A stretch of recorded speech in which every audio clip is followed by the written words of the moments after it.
A single Terran ship just entered orbit. The Admiral scoffed, staring at the flickering display. Diplomatic transport. One life sign. No weapons. Should we respond? The lieutenant asked. With everything, Lieutenant. It's human. And that's when everything began to unravel. A single Terran ship just entered orbit, said the comms officer, voice tight. Admiral Threx of the Varn Dominion didn't look up from his nutrient tea. One ship? Yes, Admiral. No escort. No weapons. Diplomatic registry. Classy, something called the etiquette. He frowned. Humans? The officer nodded. Threx exhaled slowly and set his cup down. Fire up the entire Armada. A silence followed. The bridge crew exchanged glances. Captain Varric, his second, leaned in. Sir, it's a diplomatic vessel. Threx's tone was flat. It's human. Bring everything online. Above the glittering skyline of Varn Prime, 300 warships reoriented themselves around the lone human cruiser. The etiquette drifted politely into high orbit, silent, engines purring like a housecat lounging in someone else's chair. Inside the ship, Captain Elara Wynn sipped her tea and hummed faintly. The scent of cinnamon and old books lingered in the air. Classical music, something earthly and just barely smug, played in the background. She adjusted her coat, brushed a non-existent speck from her sleeve, and smiled at the view screen. Her reflection looked calm. Deliberate. Innocent. Record open diplomatic channel, she said cheerfully. Visual on. Admiral Threx's face appeared. Ridged forehead, amber eyes, Varn royalty. He looked mildly annoyed, like someone being interrupted mid-victory parade. Human ship etiquette. Identify your purpose and surrender control of your systems immediately. You are in violation of Dominion Space Protocols, Section 47, Subsection C, Clause 9, regarding unannounced arrivals during wartime posture. Elara interrupted smoothly. Yes, I'm terribly sorry. The tea was steeping and I lost track of time. Threx blinked. You admit to violating. I admit to needing better scheduling habits, Elara said, tilting her head. That said, I come in peace. Obviously. The Varn bridge buzzed behind Threx. Someone whispered something into his ear. His scowl deepened. No weapons. No detectable shields. No escort. He muttered, mostly to himself. Just me, Elara said brightly. Well, me and the tea. Threx leaned forward. Why are you here? Elara smiled, the kind that made seasoned predators twitch. Observation. Curiosity. Courtesy. Your fleet's movement toward the Lyric's border caught our attention. The Admiral narrowed his eyes. You think to deter an empire with a courier ship? I think, she said gently, you misunderstand the nature of a courier. Below decks, nothing hummed out of place. The etiquette didn't even bristle. It merely existed, like a polite question mark in a room full of exclamation points. Meanwhile, on the Varn flagship, the mood was fraying. She's stalling, Varric whispered. For what? Scan the ship again. Threx snapped. No change. One life form. No anomalies. Nothing in her trajectory. No stealth signatures. Another officer spoke up. She is alone. Then why? Threx growled. Do I feel like I've already lost? On the etiquette, Elara leaned back. Her tone had a faint musical lilt, like she was playing a joke only she understood. You know, you Varn take yourselves so seriously. It's refreshing in a way. Stuffy, predictable, hostile. Like salted cardboard in a tuxedo. You mock the Dominion? No. I admire you. Truly. You commit to your part in the galactic play. Even if it's outdated. Even if it's tragic. Enough. Threx barked. You will power down your systems and submit to boarding. Elara swirled the last of her tea. I wouldn't recommend that. Why not? Because someone might get confused. She placed her teacup gently on the console. The ship made no noise, no movement. But behind her eyes something sharpened. Minutes later, the Varn Command Council convened in emergency session. "She's bluffing," one of the generals barked. "This is psychological warfare." Another, older tactician, frowned. "Have you ever heard of the Dithari collapse?" They hadn't. A Terran diplomat appeared alone in their capital. Within 3 days, the ruling class abdicated, their military disbanded, and the planet now serves as a Terran research outpost. How? No one knows. The records were wiped. The diplomat smiled a lot. Back on the etiquette, Alara tapped her fingers gently on the console. Still smiling. Still calm. The fleet out her window bristled, shimmering with tension. "They're panicking," she muttered. "Time to nudge."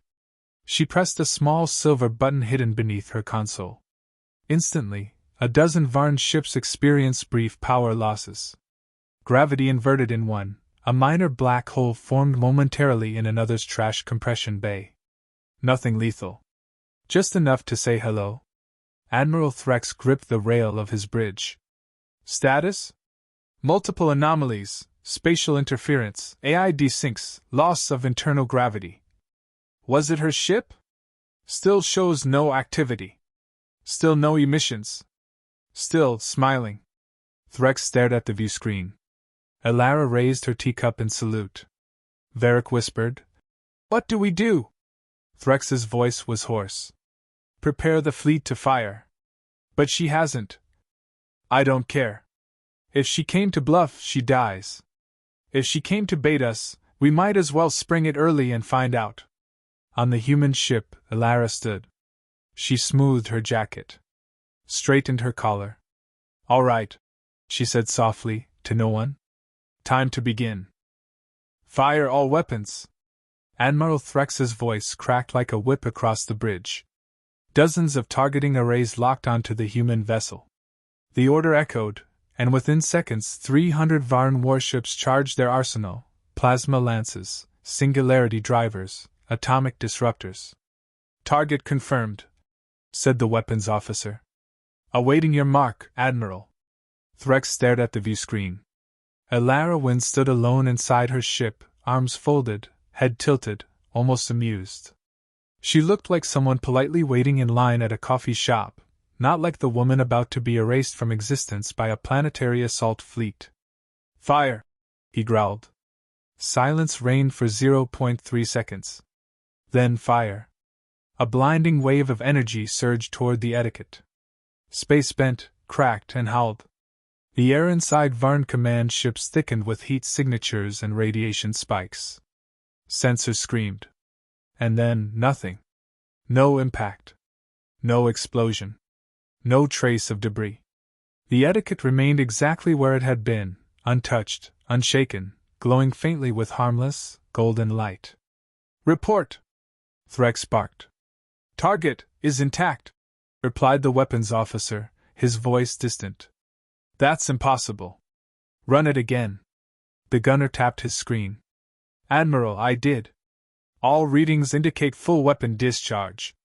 No error. But the ship. Still there. Not a scratch." Threx's lips parted. A cold trickle ran down his spine. Inside the etiquette, Alara adjusted her earring.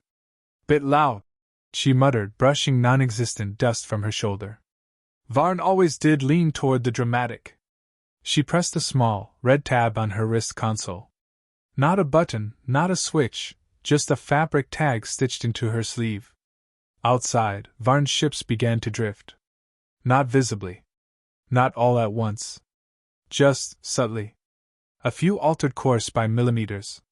One slowly rotated without engine commands. Another blinked out of the fleet formation like it forgot where it was. "Com grid failure," a Varn tech muttered. "No," said the older tactician, seated behind Threx. His voice was low. Measured. Scared. "It's interference." "With what?" "Not with what. With who?"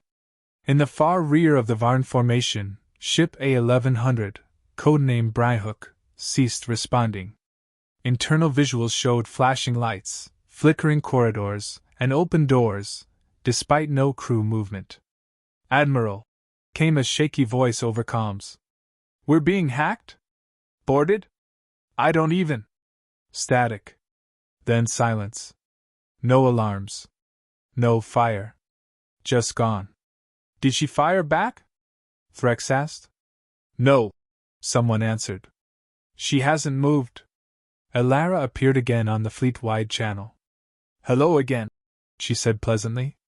"I wanted to thank you for that show of force. It really clarified the level of conversation you're interested in."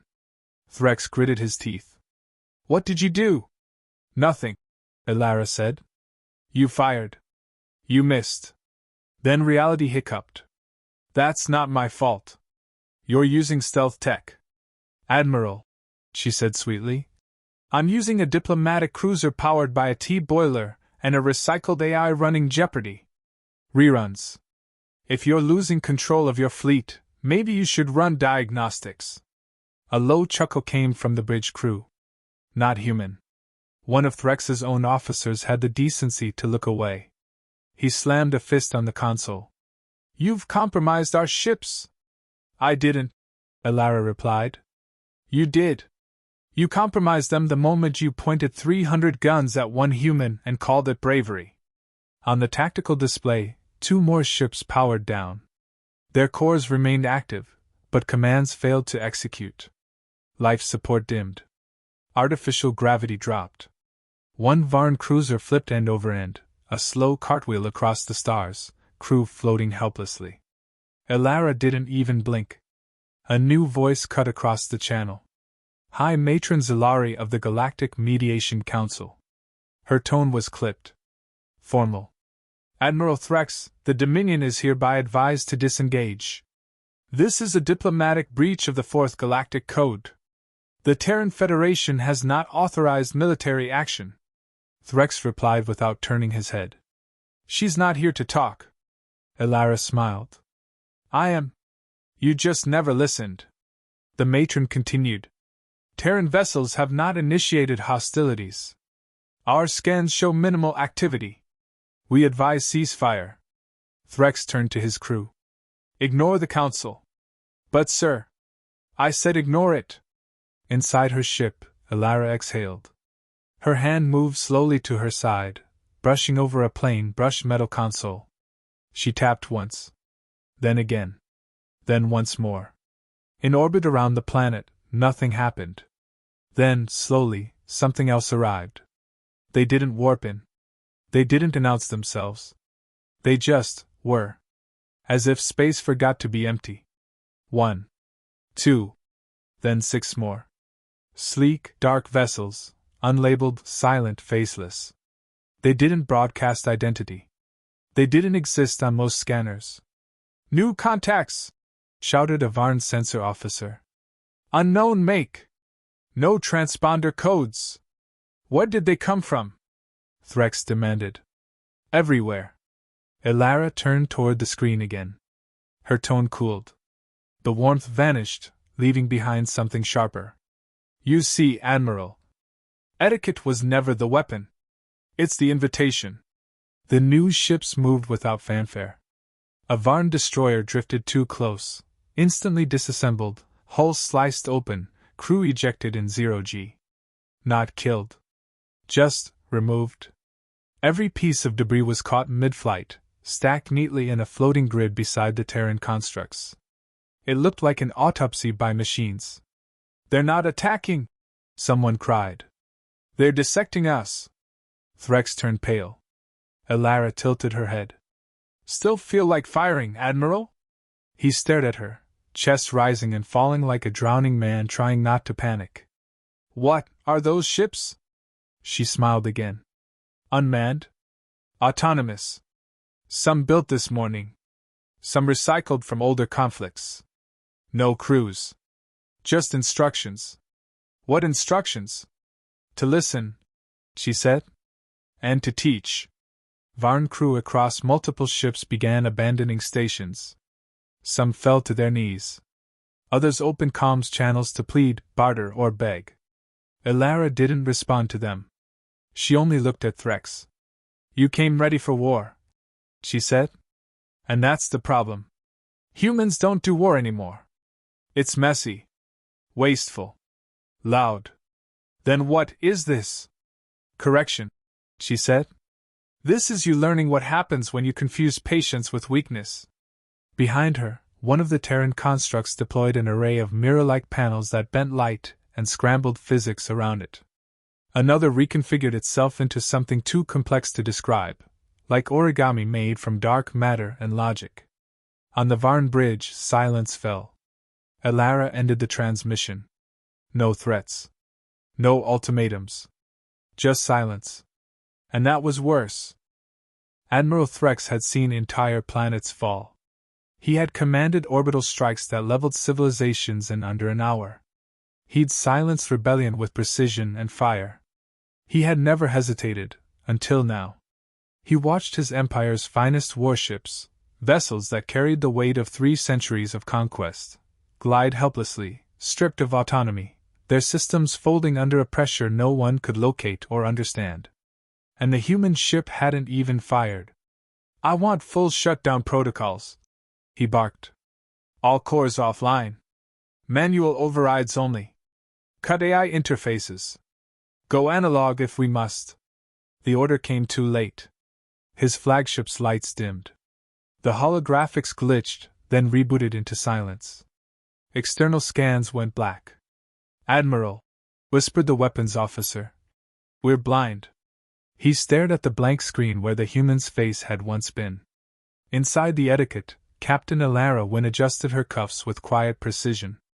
The ship remained unchanged, still warm, still small, still unassuming. The calm scent of tea leaves and old leather hung in the air like a trusted ally. She stood in front of the mirror, not checking her reflection, but watching. Waiting.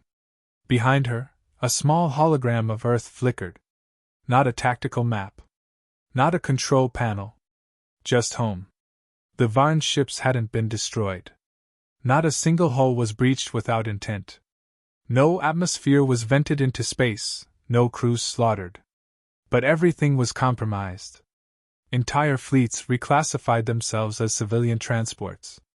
Weapons reset their targeting priorities to nonviolent deterrence.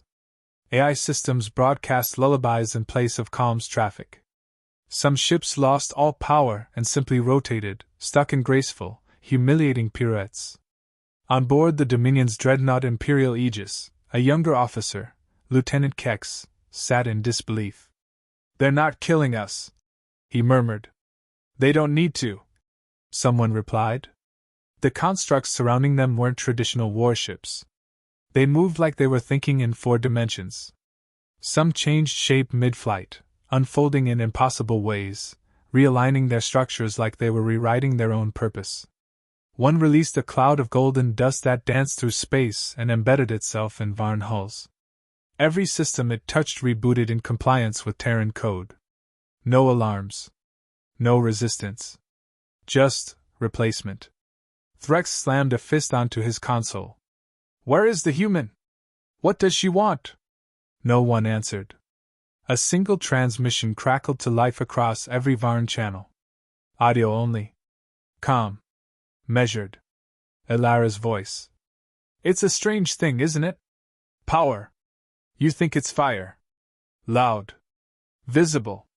Glorious. But real power? It doesn't announce itself. It arrives politely. It waits for the right moment. Then, when it speaks, it doesn't have to shout." On the bridge of etiquette, Elara sat. The tea was cold now. She didn't care. She tapped the console. A new feed opened, deep in the dark between stars. Far away, something stirred. A ripple in space. Not human. Not Varn. Something older. "God, you!" she whispered. A faint pulse echoed through the comms grid, undetectable to most.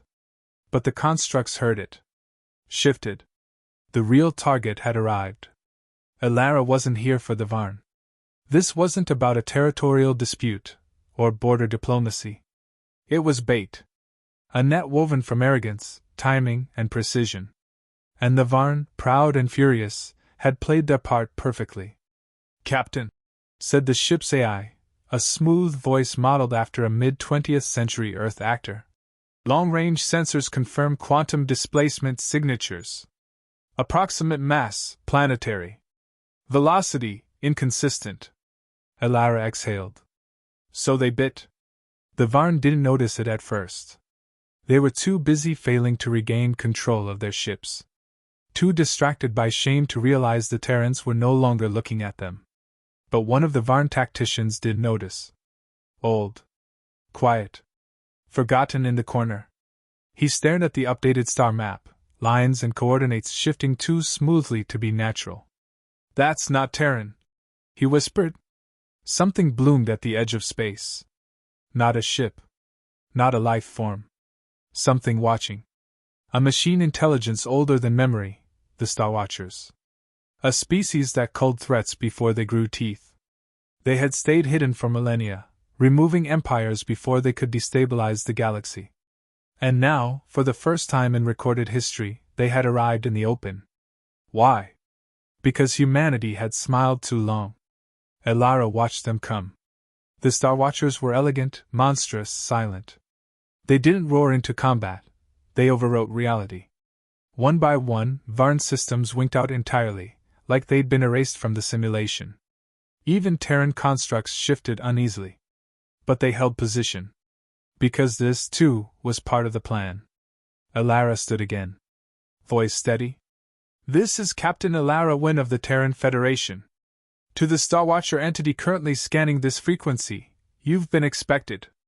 No reply. Just a rising distortion, a sound like space folding into itself. She continued. You target civilizations that evolve too quickly. You believe adaptation is a threat.